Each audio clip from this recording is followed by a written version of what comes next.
Let's take a real-time example before discussing atomic habits in detail. British cycling team की performance बहुत ख़राब थी in between 1908 till 2003। British cycling team अब तक सिर्फ एक ही गोल्ड मेडल जीत पाई थी ओलंपिक्स में। डे बाय डे उनका परफॉर्मेंस वर्स्ट हो रहा था और साइकिल की सबसे बड़ी चैम्पियनशिप टूर दी फ्रांस में भी वो सबसे ख़राब परफॉर्मर थे। ये सारी परफॉर्मेंस देख के यूरोप की एक साइकिल मैन्युफैक्चरिंग कंपनी ने तो इस टीम को साइकिल देने से ही मना कर दिया, बिकॉज उन्हें ये डर था कि अगर लोगों को ये पता चल गया कि ब्रिटिश साइकिलिंग टीम उनकी साइकिल यूज़ करती है तो उनकी सेल्स और रेपुटेशन पे काफ़ी फ़र्क पड़ेगा। Looking at the complete issue, British cycling team ने एक नया कोच अपॉइंट किया जिनका नाम डेव ब्रेल्सफोर्ड था। डेव ब्रेल्सफोर्ड का थिंकिंग पैटर्न सबसे अलग था। वो हमेशा एक स्ट्रेटजी पे काम करते थे, the aggregation of marginal gains. Means कि अगर हम अपने काम के छोटे छोटे हिस्से को 1% बेटर तरीके से करें तो एट द एंड सभी हिस्सों को कंबाइन करने पर रिजल्ट एक्सीलेंट होगा। इसी प्रिंसिपल को डेव ब्रेल्सफोर्ड ने इस टीम पर अप्लाई किया। उन्होंने साइकिल सीट को रीडिज़ाइन किया so that it will be more comfortable. अलग अलग फैब्रिक ट्राई किए जो कि राइडर्स को पहनने में कंफर्टेबल और लाइट वेट हों। टायर की अच्छी ग्रिप के लिए उन्होंने अल्कोहल का यूज़ किया। उन्होंने हर उस पॉइंट को एटलीस्ट 1% इम्प्रूव करने की कोशिश की जो साइकिलिंग से रिलेटेड था। स्पेशल पिलोज और मैट्रेसेस बनवाए सो दैट राइडर्स को अच्छी नींद और क्वालिटी रिलैक्स मिल सके। डॉक्टर से हैंड वॉश की प्रॉपर ट्रेनिंग दिलवाई सो दैट राइडर्स बीमार ना पड़ें। राइडर्स के लिए अलग अलग मसाज जेल की नॉलेज ली for fast muscle recovery. Brailsford ने राइडर्स की आंखों में डालने वाली आई ड्रॉप से लेकर साइकिल की चेन में डलने वाले ऑयल तक को रीडिज़ाइन करके एटलीस्ट 1% इम्प्रूव करने की कोशिश की। इसका रिजल्ट 2008 बीजिंग ओलंपिक्स में देखने को मिला, जहां साइकिलिंग के 60% गोल्ड मेडल उन्होंने जीते और नेक्स्ट लंदन ओलंपिक्स में उनकी टीम ने 9 ओलंपिक रिकॉर्ड्स और 7 वर्ल्ड रिकॉर्ड बनाए। ब्रेल्सफोर्ड की strategy aggregation of marginal gains हमें बताता है कि एटलीस्ट इम्प्रूव बाय 1%। उन्होंने ब्रिटिश साइकिलिंग टीम को 2007 से लेके 2017 तक 178 world championship, 66 gold medal, 5 tour de France जीतने वाली टीम बना दिया। फ्रैंकली स्पीकिंग, हम 1% को तो कभी ऑब्जर्व ही नहीं करते, बट लॉन्ग रन में ये 1% कंपाउंड होके हमें रिस्पेक्टिव रिजल्ट दे सकता है। According to this study, instead of focusing on goals we have to focus on system, because goals related होते हैं रिजल्ट से और सिस्टम रिलेटेड होता है प्रोसेस से जो हमें गोल तक पहुंचा सकता है। हेल्दी बॉडी बनाना एक गोल है और हेल्दी फूड खाना और एक्सरसाइज करना एक प्रोसेस।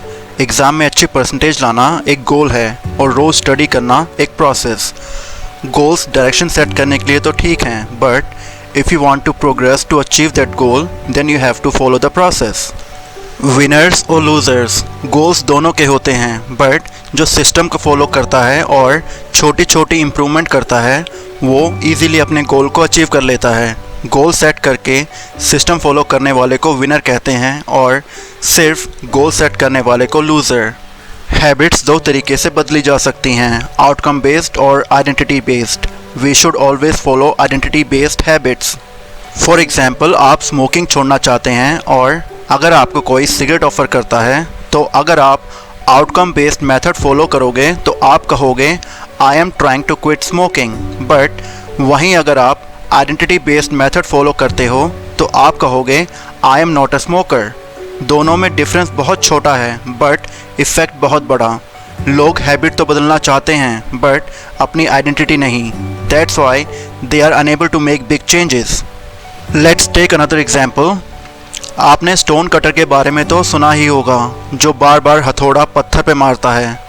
पत्थर पे 100 बार हथौड़ा मारने पर भी उसमें एक भी क्रैक नहीं आता, पर 101वीं बार हथौड़ा मारने पर वो 2 टुकड़ों में टूट जाता है। हमें पता है 101वीं बार हथौड़ा मारने से वो पत्थर नहीं टूटा, बल्कि 100 बार उस पत्थर पर हथौड़ा मारा गया और उस पत्थर का टूटना एक कंबाइंड रिजल्ट था। छोटे छोटे कंबाइंड एक्शन से ही एंड रिजल्ट आया उस पत्थर के टूटने का। अगर हम इसे एक तरीके से समझें तो इट्स अ बेसिक मैथ्स। अगर हम सिर्फ नंबर्स की बात करें तो अगर हम 1% इम्प्रूव करते हैं हर दिन 1 साल के लिए और अगर हम इसे कंपाउंड करें तो at the end of the year हम 37% बेटर होंगे और इसी तरह अगर हम 1% अपनी परफॉर्मेंस डाउन करते हैं तो at the end of the year हम ऑलमोस्ट ज़ीरो होंगे। यहाँ पर इंटरेस्टिंग बात यह है कि हर कोई ट्रांसफॉर्मेशन में इंटरेस्टेड होता है। हर किसी को सडन इम्प्रूवमेंट चाहिए, हमें ओवरनाइट सक्सेस चाहिए, मगर हम ये भूल जाते हैं कि ये 1% छोटी छोटी हैबिट्स या चॉइसेस हमें ऑलरेडी ट्रांसफॉर्म कर रही हैं।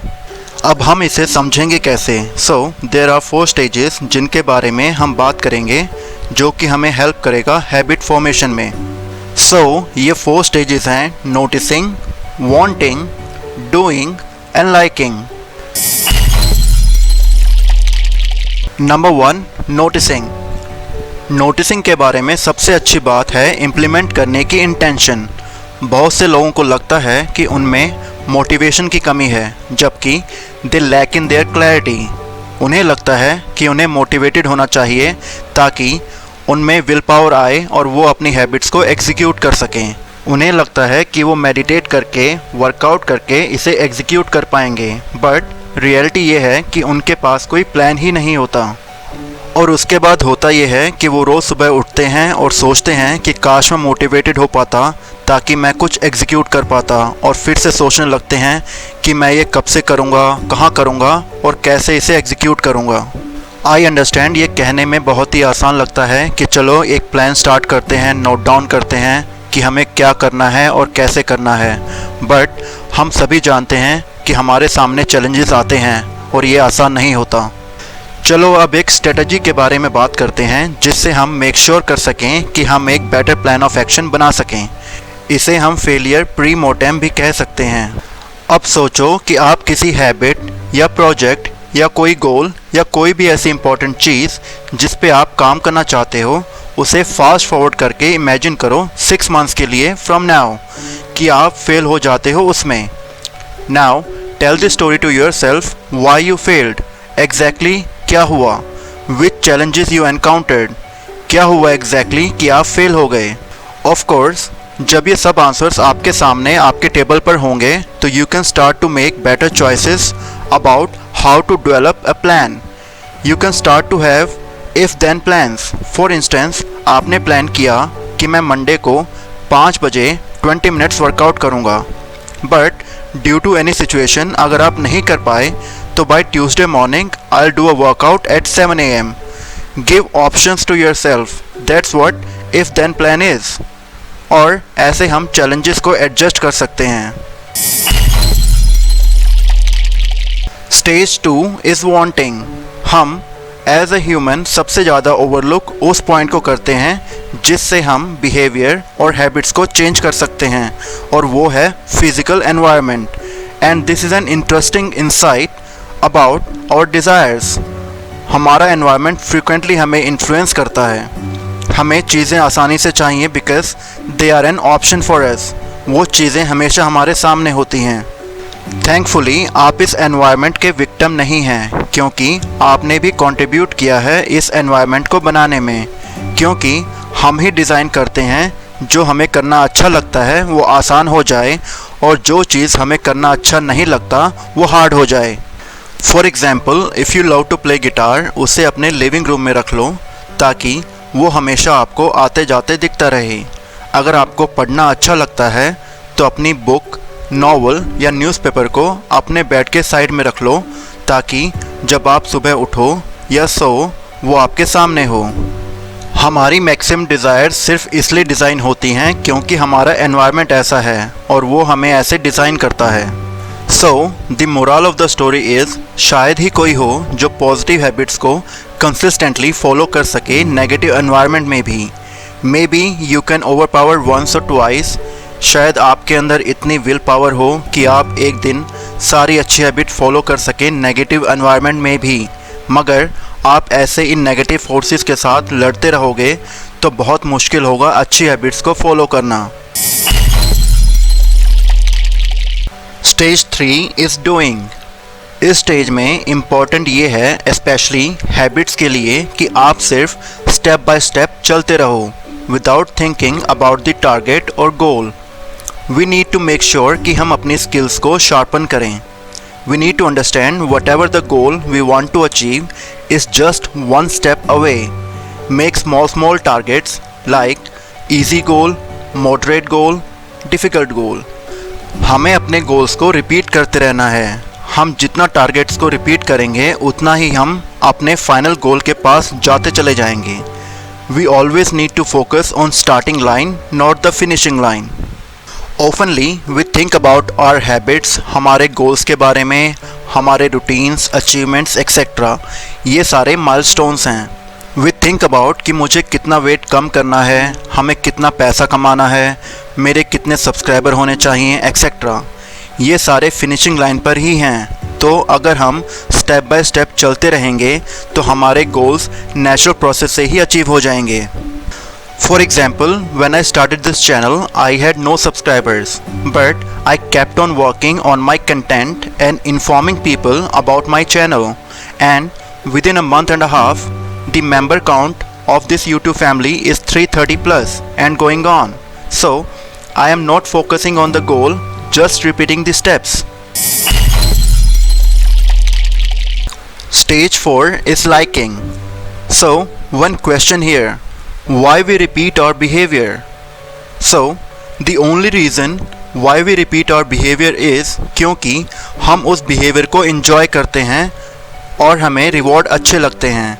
अगर हम अपने experience को enjoy नहीं करेंगे तो शायद ही हम उस behavior को continue कर पाएँ. So, हमें फिगर आउट करना होगा कि हम इस प्रोसेस में रिवॉर्ड कैसे लेकर आएँ सो दैट हम बिहेवियर को कंटिन्यू कर सकें. अच्छी हैबिट्स के साथ एक प्रॉब्लम होती है और वो ये कि जब हम अच्छी हैबिट्स को फॉलो करते हैं तो कॉन्सिक्वेंसेस इमीडिएट होते हैं और रिवॉर्ड बाद में मिलता है. इसलिए हमें रिवॉर्ड्स को बीच बीच में लेकर आना होगा so that we can stick to good habit. एक सेइंग भी है इसी के ऊपर which is The best way to change a long-term behavior is a short-term feedback. For example, हम जिम जाते हैं तो वेट रिड्यूस करने में या बॉडी बिल्ड करने में महीनों लगते हैं. And to stick with this process, we have to enjoy the activity. Else, we won't be able to continue. Best way of doing this कि आप एक कैलेंडर रख सकते हो अपने रूम में जिस पर आप जिस दिन भी जिम करते हो you can mark an X on that day. और ये भी लिख सकते हो कि आपने कितनी देर जिम किया. इससे आपको एक चेन दिखाई देगी अपनी प्रोसेस में and you will enjoy the continuity. और आपका इमीडिएट गोल बन जाएगा इस चेन को ना तोड़ना. ये आपको जिम कंटिन्यू करने में और रोज़ जाने में हेल्प करेगा. नो मैटर आप कितनी देर जिम करते हो, but the point is we don't have to break the chain. जब आप ऐसा करेंगे तो indirectly it will become a reward and you will enjoy the process. हम नॉर्मली डरते हैं कुछ भी नया अचीव करने के लिए या to become someone new because हमें लगता है इसके लिए हमें बहुत कुछ छोड़ना पड़ेगा. But that's not the way thing works. Changes होते हैं plank by plank, board by board, habit by habit और ग्रेजुअली हम वो नए इंसान बन जाते हैं अपनी कंसिस्टेंसी और रिपीटिशन ऑफ स्टेप से. इससे हम अपने रिजल्ट्स ही नहीं बट अपनी आइडेंटिटी भी चेंज कर सकते हैं क्योंकि हमारे पास जितने एविडेंस होंगे बिलीव करने के लिए उतना ही हम उस पर्टिकुलर चीज़ पर बिलीव करते जाएंगे. फॉर इंस्टेंस जब हम मंदिर, मस्जिद, चर्च या गुरुद्वारे जाते हैं रेगुलरली तो एक बिलीव बन जाता है उस रिलीजन पे. अगर आप बुक्स रेगुलरली पढ़ते हो then at some point you believe that you are studious. अगर हम कोई काम एक या दो बार करते हैं तो हम कुछ टाइम बाद उसे भूल जाते हैं. बट अगर हम कोई काम फ्रिक्वेंटली करते हैं या डेली बेसिस पे करते हैं तो एक टाइम बाद हमारे पास बल्क ऑफ एविडेंस होता है खुद पे बिलीव करने के लिए कि yes I can do it. We don't have to be perfect all the time but we need to have a body to work. True change is not actually the behavior change. It's not the result change. It's not the process change. It's an identity change. The goal is not to read a book. The goal is to become a reader. The goal is not to run a marathon. The goal is to be a runner. The goal is not to write a book. The goal is to become a writer. So, if you can change your habits, you can change your life.